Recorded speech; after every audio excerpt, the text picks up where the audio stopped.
योगेन चित्तस्य पदेन वाचा मलं शरीरस्य च वैद्यकेन योपाकरोत्तं प्रवरं मुनीनां पतञ्जलिं प्राञ्जलिरानतोऽस्मि।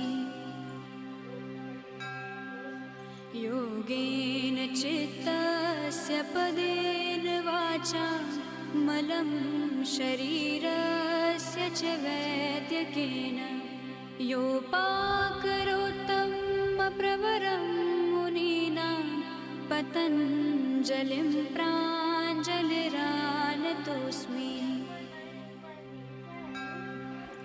योगेन चित्तस्य पदेन वाचा मलं शरीरस्य च वैद्यकेन योपाकरोत्तं प्रवरं मुनीनां पतञ्जलिं